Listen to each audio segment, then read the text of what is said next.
میری صبح سے طبیعت سخت خراب تھی. جو چیز کھاتی تھی باہر اگل دیتی. طبیعت کے پیش نظر مجھ سے کوئی بھی چیز کھانے نہیں ہوتی تھی، جس کی وجہ سے مجھے بہت زیادہ کمزوری ہو گئی تھی. میری خوراک برائے نام رہ گئی تھی. شام کو ابا اور بھائی جب گھر ہوتے تو میں اپنے کمرے میں محصور ہو کر رہ جاتی تھی. مجھے کسی بھی صورت کمرے سے باہر نکلنے کی اجازت نہیں تھی. شام کا وقت تھا. ابو اور بھائی صحن میں بیٹھے ہوئے تھے. مجھے زور سے افکائیاں آنے لگیں. پہلے تو میں خود پر کنٹرول کرنے کی کوشش کرتی رہی. جب ناکام ہو گئی تو میں باہر بھاگی اور سیدھا واش روم جا کر دم لیا. مجھے دیکھ کر بھائی کا پارا چڑھ گیا. وہ زور زور سے بولنے لگا. کتنی دفعہ کہا ہے اس سے بولے، میرے سامنے مت آیا کرے. امی سے رام کرنے کی کوشش کرتی رہی. پھر وہ غصے سے بولتا اپنے کمرے میں چلا گیا. وہ واشگاف لفظوں میں مجھ سے نفرت کا اظہار کرتا تھا. وہ میرا ماں جایا تھا. وہ کسی بھی صورت میری شکل دیکھنے کا روادار نہیں تھا. کل یہی بھائی تھا جو مجھ پہ جان چھڑکتا تھا، اور اب وقت نے ہمارے درمیان کتنے فاصلے لا کھڑے کر دیے، اپنے پرائے کر دیے تھے. مجھے واش روم میں اس کی آواز صاف سنائی دے رہی تھی. میں اس کے کمرے میں جانے کی منتظر تھی. جو ہی باہر خاموشی ہوئی میں فوراً اپنے کمرے میں بھاگی. تھوڑی دیر بعد امی بھی میرے کمرے میں آ گئیں. وہ سخت غصے میں لگ رہی تھیں. تمہیں ایک بار کی کہی بات سمجھ میں نہیں آتی؟ کیوں اپنے جوان بھائی کی برداشت آزمانے پر تلی ہوئی ہو؟ بخش تو ہمیں بی بی. تمہیں پیدا کرنے کی سزا تو ہم پہلے سے ہی بھگت رہے ہیں. اب ہمارے حال پر کچھ رحم کھاؤ. جو کالک تم نے ہمارے منہ پر ملنی تھی تم وہ مل چکے ہو. اب ہم سے مزید کیا چاہتی ہو؟ ہم میں اور ذلت سہنے کی ہمت نہیں ہے. ہم تو یہ دن گن گن کر گزار رہے ہیں کہ کب تمہارا شوہر آئے اور اس مصیبت سے ہماری جان چھڑوائے. کمرے سے نکلنے کی زحمت نہیں کرنا. تمہارا کھانا تمہارے کمرے میں پہنچا دیا جائے گا، اور اگر ایک وقت کا کھانا نہیں بھی کھایا تو مر نہیں جاؤ گے. میری آنکھوں سے ٹپ ٹپ آنسو بہ رہے تھے. اتنی سنگدل بات کرنے والی کوئی اور نہیں، میری سگی ماں تھی. وہ ماں جس کی میں اکلوتی بیٹی تھی، اور جو ماں سے بڑھ کر میری سہیلی تھی. وہ کہیں سے میری ماں نہیں لگ رہی تھی. جو کچھ ہوا تھا وہ اس میں مجھے قصوروار سمجھتی تھی، جبکہ یہ غلط تھا. اس سارے قصے میں سب سے زیادہ غلط تو میرے ساتھ ہی ہوا تھا. میں معصوم اور بے گناہ ہوتے ہوئے بھی کچہرے میں لا کھڑی کر دی گئی تھی. میرا جرم ناقابل معافی تھا. میں رو رو کے سب کو اپنی بے گناہی کا یقین دلاتی رہی، مگر کسی کو بھی میرا یقین نہیں آ رہا تھا. پھر رفتہ رفتہ میں نے سب کچھ خدا پر چھوڑ دیا. مجھے صبر آ گیا اور میں خاموش ہو گئی. میں نے کسی سے گلا شکوہ کرنا چھوڑ دیا تھا. ہر وقت کمرے میں محصور ہو کر رہتی تھی. محلے کی اور خاندان کی دوسری عورتیں میرے بارے میں ٹو لینے کے لیے آتی تھیں. وہ اس تجسس میں مبتلا تھیں کہ مجھے میرا شوہر یہاں سے کب لے کر جائے گا، کر لے کر بھی جائے گا یا یہیں پر بنا رخصتی کی طلاق دے دے گا. ان کی ہمدردی کی آڑ میں طنزیہ جملے ہوتے تھے. میں کسی کا بھی سامنا کرنے سے گھبراتی تھی، اور ان سوالوں سے مجھے بہت ڈر لگتا تھا. میں ان کا سامنا کرنے سے کتراتی تھی. کمرے میں بند ہونے کے باوجود تمام آوازیں صاف سنائی دیتی تھیں. خاندان اور محلے کی تمام عورتوں کو میرے حاملہ ہونے کے بارے میں پتہ تھا، اور وہ بڑی دلچسپی سے اس بارے میں سوال کرتی تھی. تب مجھے امی کی بے بسی کا احساس ہوتا تھا. وہ خود بھی جس طرح ان سوالوں پر گھبرا جاتی تھی، وہ لمحہ میرے لیے بہت اذیت کا باعث ہوتا تھا. ان عورتوں کے جانے کے بعد میں نے امی کو کتنی بار دھاڑے مار مار کر روتے دیکھا ہے. انہیں اپنی تربیت کو، اپنی اولاد کو کوستے ہوئے دیکھا ہے، اور میں قصوروار نہ ہوتے ہوئے بھی خود کو مجرم سمجھتی رہی. میری زندگی کا مقصد جیسے ختم ہو گیا تھا. مجھے جینے کی تمنا ختم ہو گئی تھی، اور میں رو رو کر خدا سے فریاد کرتی تھی، اپنے گناہوں کی معافی مانگتی تھی. مجھے سمجھ نہیں آتا مجھے کون سے گناہ کی سزا ملی ہے. میں اسی طرح دن سزا کے طور پر کاٹ رہی تھی. ہر آنے والا اگلا لمحہ میرے گزرتے ہوئے لمحوں سے زیادہ مشکل ہوتا جا رہا تھا. اور اس دن شام کو میں اپنے کمرے میں ہی لیٹی ہوئی تھی جب امی میرے پاس آئیں اور کہنے لگیں، اپنے ضروری کپڑے اور سامان پیک کر لو اور جلدی سے تیار ہو جاؤ، تمہیں تمہارا شوہر لینے کے لیے آ گیا ہے. یہ سنتے ہی میرے دل سوکھے پتے کی طرح لرزنے لگا. میں آنے والے وقت کے خوف سے کانپ اٹھی کہ میری شادی جانے کس کے ساتھ ہوئی ہے. کس نے سب جانتے بوجھتے مجھ جیسی لڑکی کو قبول کیا تھا. نہ جانے کیسے لوگ ہوں گے، اور اب میرے ساتھ کیسا سلوک ہونے والا تھا، یہ تو میرا رب ہی جانتا تھا. میں نے سامان کیا پیک کرنا تھا، بس چند جوڑے کپڑوں کے اٹھائے اور اپنے کمرے میں ہی بیٹھ گئی. مجھ میں باہر جانے کی ہمت نہیں تھی. تھوڑی دیر کے بعد امی کے بلانے پر میں باہر آ گئی. وہاں امی کے ساتھ ایک شخص بھی کھڑا تھا. میں سر جھکائے کھڑی رہی. میں نے نظر اٹھا کر اوپر نہیں دیکھا کہ میرا شوہر کون ہے. مجھ میں اتنی بھی ہمت نہیں تھی. امی میرے پاس آئیں اور آہستگی سے بولیں، اب تمہارا جینا اور مرنا اسی گھر میں ہے. اپنے مسئلے اپنے گھر میں ہی نمٹانا، یہاں آنے کی غلطی مت کرنا. ہمارے ساتھ تمہارا رشتہ ختم ہو گیا ہے. مجھے یہ سب کچھ سننے کی توقع تھی، پھر بھی مجھے ایک انجانی سی تکلیف ہوئی. اپنے خونی رشتوں سے دستبردار ہونا آسان بات نہیں ہوتی. اس شخص نے پھر امی سے اجازت لی اور مجھے اس کی تقلید میں چلنا پڑا. میرے لیے ایک ایک قدم اٹھانا کٹھن ہو رہا تھا. میں ایک انجان شخص کی ہمراہی میں انجان منزل کی طرف جا رہی تھی. ہر اٹھتے قدم کے ساتھ اپنے گھر والوں سے دور ہو رہی تھی. دل پر چھریاں چل رہی تھیں، مگر میں کچھ کہنے سننے میں بے بس تھی. میں جب گاڑی میں بیٹھی تو گاڑی انجان سفر کی طرف رواں دواں ہو گئی. پورا راستہ ہم دونوں میں سے کسی نے بھی کوئی بات نہ کی. ہم دونوں ہی اپنی اپنی جگہ پر خاموش تھے. کسی کے پاس کہنے کے لیے کچھ بھی نہیں تھا. گاڑی ایک گھر میں آ کر رک گئی. اس کے کہنے پر میں نیچے اتری. میں ابھی بھی خاموشی سے سر جھکائے کھڑی تھی. اس کی تقلید میں نے قدم آگے کی جانب بڑھائے. ارے آگے بیٹا، کیسے ہو؟ سامنے ایک بوڑھی عورت کھڑی تھی. ان سے ملو، یہ میری دادو ہیں. उन्होंने खुद ही करीब आकर मेरे माथे पर प्यार किया और मुझे दुआ दी, जीती रहो पोतो फूलो। मैं अफसुर्दगी से मुस्कुरा दी। मैंने मजीद जी के भला क्या करना था। इतने में एक औरत ने आकर खाना लगने की इत्तला दी। गालबन वो घर की मुलाजमा थी। इन लोगों की तकलीफ में मुझे खाने की टेबल पर आना पड़ा और चंद लुकमे जहर मार के इसकी दादो मुझे बार बार खाने के लिए इसरार करती रही, मगर मेरी तो जैसे भूखी मरी हुई थी। थोड़ी देर के बाद वही मुलाजमा मुझे कमरे में छोड़ गई। मैं कितनी देर वहाँ सर झुकाकर बैठी रही और आने वाले वक्त के बारे में सोचकर भूलती रही। न जाने अब वक्त मुझे कौन सा रंग दिखाने वाला था, ये मेरे साथ क्या सलूक करने वाला था। ऐसे ही कितने सवाल थे जो मेरी जान लेने के दर पर थे। लामतना ही सोचे थी, खौफ था, एक अजीब सा एहसास था। फिर दरवाजे पर खटका हुआ, दरवाज़ा बंद करने की आवाज़ आई। किसी के कदमों की चलने की आवाज़ थी जो मेरे पास आकर रुके। फिर वो आहिस्तगी से मेरे साथ बैठ गया। मैंने करब से अपनी आंखें मीच लीं। मुझे उसके बिन पूछे सवालों से डर लगने लगा। पता नहीं मेरा यकीन करेगा भी या नहीं। वो न जाने मुझे कैसी सज़ा देगा। उसके साथ तो मेरा था भी कागजी रिश्ता जो किसी भी पल टूट सकता है। जिनके साथ मेरा खून का रिश्ता था, जो मेरे करीबी थे, उन्होंने मेरा यकीन नहीं किया। उन्होंने मुझे कसूरवार समझकर सज़ा दे दी। ये तो था भी अजनबी। मैं उसके निकाह में थी, मगर मैं उसका नाम भी नहीं जानती थी। मैं नहीं जानती थी कि मेरा निकाह किसके साथ हुआ है और वो कौन है। मैं अपनी ही सोचों में खोई हुई थी। जब उसने मेरा हाथ थाम लिया, उसके लम्स में अपनायत थी, यकीन था और एतमाद था और शायद मोहब्बत भी शामिल थी। मैंने बेख्तियार चौंक कर उसके चेहरे की तरफ देखा और हैरान रह गई। ये तो वही था, मगर सब कुछ जानते हुए भी उसने मुझसे शादी कैसे कर ली। मेरे हैरान होने पर मुस्कुराया। शायद मेरी तरह उसे भी मुस्कुराने में दिक्कत हो रही थी। मुझे लगा मेरी तरह उसकी भी ज़िंदगी आसान नहीं रही। कितनी देर हम लोग खामोशी से बैठे रहे। फिर उसने सकूत को तोड़ा। मैं तुमसे कोई गवाही, कोई सबूत कुछ नहीं मांगता, क्योंकि मुझे तुम्हारी बेगुनाही पर यकीन है। मैंने उसके इतने यकीन पर बेयकीनी से उसे देखा। उस दिन जो कुछ भी हुआ, क्या हम उसे भुलाकर नए सिरे से ज़िंदगी शुरू कर सकते हैं? ये कैसी बातें कर रहा था। बजाय मुझे नश्तर चबोने के, मुझ पर तंज करने के, मुझे जीने की उम्मीद दिला रहा था। मुझे नया सवेरा दिखा रहा था। मैं तो जीना भूल चुकी थी और वो मुझ में नई रूह फूंक रहा था। ऐसा कैसे मुमकिन था? वो इस दिन को भूलने की बात कर रहा था जो मेरे लिए क़यामत का दिन साबित हुआ था। इस दिन मेरी पाकीज़गी, मेरा किरदार, सब कुछ किरची किरची हो गया। सब कुछ ख़त्म हो गया। मैं तही दामन में रह गई और वो मुझे फिर से जोड़ने की बात कर रहा था। मेरे किरची किरची वजूद को समेटने की बात कर रहा था। मुझे वो दिन याद आ गया जो मेरी ज़िंदगी का सबसे अहम दिन था और वही बदतरीन दिन भी बन गया। मेरा नाम नूर है। हम दोनों ही बहन भाई हैं। हमें बहुत मोहब्बत और यंगानियत थी। बहन भाई के रिश्ते से बढ़कर हम दोनों दोस्त थे। हर बात एक दूसरे को बताते थे। मेरी अम्मी मेरी दोस्त, मेरी गम गुसार थी। मैंने बाहर कभी कोई दोस्त नहीं बनाई थी, क्योंकि मुझे इसकी कभी ज़रूरत ही नहीं पड़ी थी। मैं बहुत हमदर्द तबीयत की मालिक थी। सबसे ही मोहब्बत से पेश आती थी। मेरा अकेडमी रिकॉर्ड भी बहुत अच्छा था। मैं हमेशा अपनी क्लास में पोजीशन लेती थी। मुझे मेरे घर वाले भरपूर सपोर्ट करते थे। उन्हें मुझ पर अंधा एतमाद था। मैंने भी कभी उनके एतमाद को ठेस नहीं पहुंचाई थी। हमेशा उनकी इज्जत का मान रखा था। मास्टर्स करने के बाद मैंने करीबी प्राइवेट स्कूल ज्वाइन कर लिया। मेरा वक्त बहुत अच्छा कटने लगा था। भाई मुझसे छोटा था, इसलिए अम्मी चाहती थी पहले मेरी शादी हो जाए। वो मेरे लिए रिश्ते देखने लगी। फिर कुछ लोग मुझे देखने के लिए आए। अम्मी अब्बू ने ज़रूरी छानबीन करके उन्हें ओके कर दिया। मैं इसकी अम्मी और अब्बू से मिली थी। मुझे वो लोग ठीक ही लगे थे।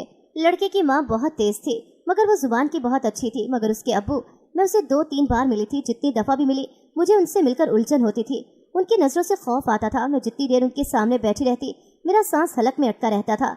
न जाने क्यों, शायद इसलिए कि वो बहुत सख्त मिजाज थे। इस बात का मैंने अपनी अम्मी से भी जिक्र किया, मगर वो हर बार मेरी बात को हंस के टाल गई और उसे मेरा वहम करार दिया। अपने मंगेतर के साथ मेरी 2-3 बार फ़ोन पर ही बात हुई थी। मैंने उसे सिर्फ तस्वीर में देखा था। देखने में वो ठीक था। ऊंचा, लंबा, गोरा, चिट्टा सा था। मैंने एक नज़र ही तस्वीर को देखा, फिर अम्मी ने वापस दराज में रख दी थी। मैं शर्म के मारे उनसे दोबारा तस्वीर देखने का तकाजा नहीं कर सकी। वैसे भी शादी में सिर्फ 6 महीने थे। अम्मी की इजाज़त से ही मैंने उसे 2-3 बार फ़ोन पर बात की। वो गुफ्तगू में भी बहुत सुलझा हुआ था। आम लड़कों की तरह छिछोरापन उसमें नहीं था। इससे बात करके मेरे दिल को इत्मीनान सा हो गया। मुझे ऐसा ही हमसफ़र चाहिए था, संजीदा और सुलझा हुआ। उससे मेरी जॉब करने से भी कोई मसला नहीं था। मेरी ज़िंदगी में सब सही चल रहा था और मैं खुश थी। मगर फिर मेरी खुशियों को किसी की नज़र लग गई।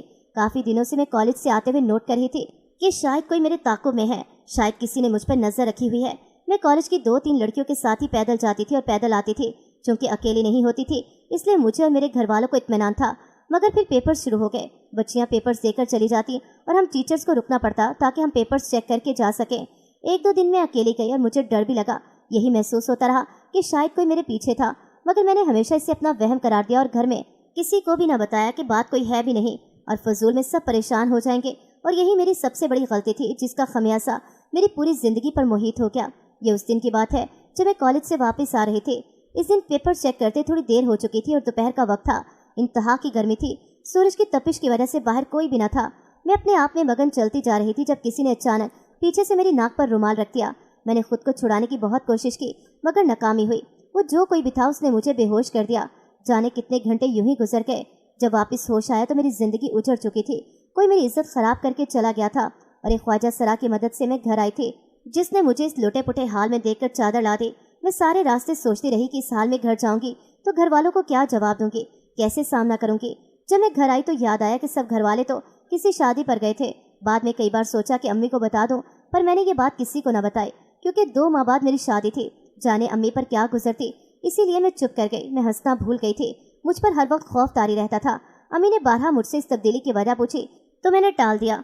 वो भी इससे मेरा फितरी डर समझकर भूल गई थी।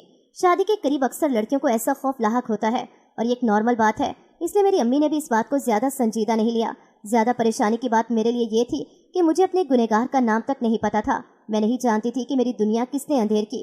जब मैं खुद नहीं जानती थी तो मैं किसी को क्या बताती। शायद यही मेरी सबसे बड़ी गलती थी। फिर कुछ दिन बाद मुझ पर एक इंकिशाफ हुआ और मैं सर से लेकर पाँव तक लरस गई। मैं शादी से पहले माँ बनने वाली थी। काफ़ी दिनों से मुझे अपना सर भारी होता हुआ लग रहा था और चक्कर भी आ रहे थे, इसलिए एक दिन हिम्मत करके डॉक्टर के पास चले गए। मगर जब उसने बताया कि मेरी ऐसी हालत इस वजह से है कि मैं उम्मीद से हूँ, तो मेरी जान निकल गई। मैं किससे कहती और क्या कहती। मैं तो अपनी माँ को भी ये बात नहीं बता पाई थी। शादी में कुछ ही दिन रह गए थे। जैसे जैसे मेरी शादी के दिन करीब आते जा रहे थे, मेरे लिए खुद को संभाल कर रखना बहुत मुश्किल होता जा रहा था क्योंकि तबीयत बहुत ख़राब रहने लगी थी। और फिर वो दिन भी आ गया जिसका हर लड़की को अरमान होता है, मगर मेरे लिए ये दिन स्याह बख्ती की अलामत बनकर आया। मेरा दिल सूखे पत्ते की मानद लरस रहा था।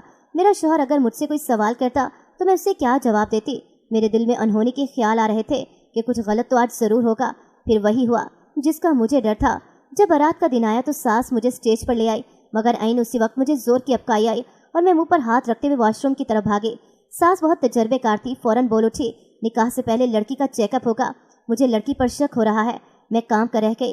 फ़ौरन डॉक्टर आया और बोला ये हामला है। सास उसी वक्त रिश्ता तोड़ने लगी जब अचानक एक ख्वाजा सरा मेरा हाथ पकड़ कर बोला कि इस लड़की का कोई कसूर नहीं क्योंकि असल गुनहगार कोई और नहीं है। सबके होश उड़ गए, लेकिन किसी ने ख्वाजा सरा की बातों पर यकीन न किया। उसे धक्के देकर निकाल दिया। मेरा दिमाग बिल्कुल माऊफ होकर रह गया था। जो बात मैं छुपा रही थी सारे ज़माने को मालूम हो गई। फिर मुझे नहीं पता कि क्या होता रहा। बारात वापस चली गई थी। काफ़ी देर मैं स्टेज पर अकेली बैठी रही, मगर फिर कुछ देर बाद मौलवी ने मेरा निकाह शुरू कर दिया। मैं नहीं जानती क्या हुआ क्या नहीं हुआ। इस वक्त मैं बिल्कुल हवास बाख्ता थी। मेरा निकाह हो गया था, मगर किसके साथ हुआ था ये मैं नहीं जानती थी। मेरे शौहर ने कहा था वो मुझे कुछ दिन के बाद रुखसत करवा कर ले जाएगा। मैं अपने घर के अपने ही कमरे में महसूर होकर रह गई। मेरे साथ अजनबियों की तरह पेश आने लगे थे सब। मैं उनके लिए एक धब्बा बन के रह गई थी। एक हादसे ने सबकी मोहब्बत को मुझसे छीन लिया था। बेकसूर थी, बेगुनाह थी। मेरे घर वाले भी मेरा यकीन नहीं कर रहे थे। इस दिन ने मेरा सब कुछ छीन लिया था। मुझे हंसना भुला दिया था। मेरे होंठों पर खामोशी का कुफल डाल दिया था। और अब मेरा शौहर कह रहा था कि मैं इस दिन को भूल जाऊं, अपनी याददाश्त से इस वाक़े को मिटा दूं, मगर कैसे मुमकिन था।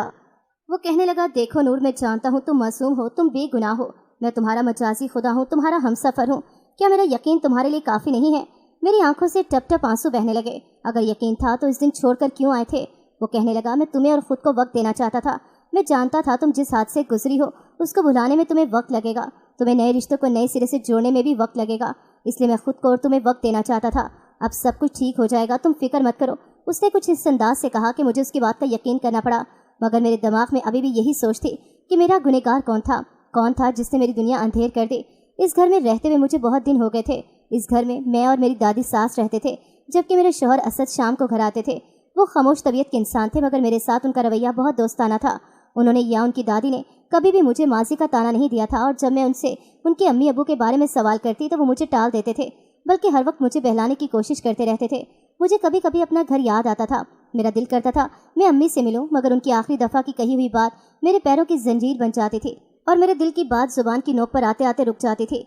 मैं दिल ही दिल में कुड़ रही थी, अंदर ही अंदर जल रही थी। मेरी खुराक बराए नाम थी। दादी अपने तौर पर मेरा ख्याल रखने की पूरी सही करती थी, मगर मुझे खुद के साथ न जाने क्या खुदा वास्ते का बैर था। फिर मेरे साथ एक और हादसा हुआ। मैं सीढ़ियों से गिर गई थी और मेरी कोख उजड़ चुकी थी। मैं न जाने कैसी माँ थी जिसे इस बात का बिल्कुल भी गम नहीं था, बल्कि मैंने शुक्र किया था कि ये गुनाह की निशानी दुनिया में आने से पहले ख़त्म हो गई। मुझे इस बात का बिल्कुल भी मलाल नहीं हुआ, जबकि मेरे दिल को तो यह गुना सुकून मिला था। वक्त रिंग रिंग कर गुजर रहा था। मैं अक्सर सोचती थी मेरे साथ इतना बुरा करने वाला खुद क्या सुकून में होगा, क्या खुदा की पकड़ से बच क्या होगा। मैं नहीं जानती कि मेरे साथ जुल्म करने वाला कौन है, مگر رب تو جانتا ہے۔ اس دن میں نے اپنے شوہر علی سے جب اس بات کا ذکر کیا تو وہ گہری سانس لے کر بولا، تم اس بات کو خدا پر کیوں نہیں چھوڑ دیتی؟ خود بھی تکلیف سہتی ہو اور مجھے بھی تکلیف دیتی ہو۔ میں خاموش ہو گئی۔ میں نے فیصلہ کر لیا آج کے بعد میں اپنے شوہر سے اس بارے میں بات نہیں کروں گی۔ وقت اور آگے رنگا، مجھے پھر سے ماں بننے کی خبر ملی، مگر اس بار میں بہت زیادہ خوش تھی۔ میں اتنی زیادہ خوش تھی کہ میرے پاؤں زمین پر نہیں ٹک رہے تھے۔ شام کو جب علی گھر آئے تو میں نے ان کو بھی یہ خوشخبری سنائی۔ وہ بھی یہ خبر سن کر بہت خوش ہوئے اور مجھے تاکید کی کہ اپنا بہت زیادہ خیال رکھنا۔ میں اب پہلے کی نسبت خوش رہنے لگی تھی اور اپنا بہت خیال رکھنے لگی تھی، مگر اندر ہی اندر مجھے یہ خلش بے چین رکھتی تھی کہ میرا مجرم جانے کون ہے۔ سچ بتاؤں تو کبھی کبھی مجھے علی پر ہی شک ہونے لگتا تھا کہ کوئی مرد اتنا اعلیٰ ظرف کیسے ہو سکتا ہے کہ ایک داغی لڑکی سے شادی کر لے۔ کوئی نہ کوئی وجہ تو تھی کہ انہوں نے مجھ جیسی لڑکی سے شادی کی۔ میرے دل میں بال آنے لگا اور میں شک میں پڑنے لگی۔ پھر ایک دن میں نے شوہر کو اس خواجہ سرا کے ساتھ دیکھا جو اس دن بھی میرے ساتھ تھا اور مجھے گھر تک چھوڑنے گیا تھا، اور پھر میری شادی پر بھی تھا، مگر شوہر کا اس سے کیا تعلق تھا اور وہ اس کو پیسے کیوں دے رہا تھا؟ صرف وہ خواجہ سرا ہی جانتا تھا کہ میرا گنہگار کون ہے، اور میں نے اسے تلاش کرنے کی کئی بار کوشش بھی کی تھی، مگر وہ ملا نہیں، اور آج نظر بھی آیا تو شوہر کے ساتھ۔ اس دن میں اپنے شوہر سے بہت لڑی اور کئی دن ہماری بات چیت بند رہی۔ پھر ایک دن خلاف معمول علی گھر جلدی آ گئے۔ وہ آج معمول سے زیادہ سنجیدہ لگ رہے تھے۔ انہوں نے مجھے کہا، آؤ میں نے تمہیں کسی سے ملوانے کے لیے لے کر جانا ہے۔ میں حیران رہ گئی، پھر بنا کوئی سوال پوچھے ان کے ساتھ چل دی۔ ایک ہسپتال تھا، میں سوچ میں پڑ گئی۔ ہسپتال میں وہ کس کے پاس مجھے لے کر آئے ہیں؟ پھر جب وہ مجھے کمرے میں لے کر آئے تو وہاں موجود نفوس کو دیکھ کر میں حیرت زدہ رہ گئی۔ وہ میری ساس اور سسر تھے۔ سسر بیڈ پر لیٹے ہوئے تھے اور میری ساس ان کے پاس بیٹھی ہوئی تھی، مگر مجھے اب وہ بہت بدلی سی لگی تھی۔ کہاں تو وہ ہر وقت نکسک سی درست رہتی تھی اور کہاں اب ملگجے لباس میں تھی۔ مجھے دیکھ کر وہ میرے پاس آئے اور میرے ماتھے پر پیار کیا۔ میرے شوہر ایک جگہ پر چپ ہو کر بیٹھ گئے۔ انہوں نے کسی سے بھی کوئی بات نہ کی۔ میں حیرت زدہ سی یہ سب کچھ دیکھ رہی تھی۔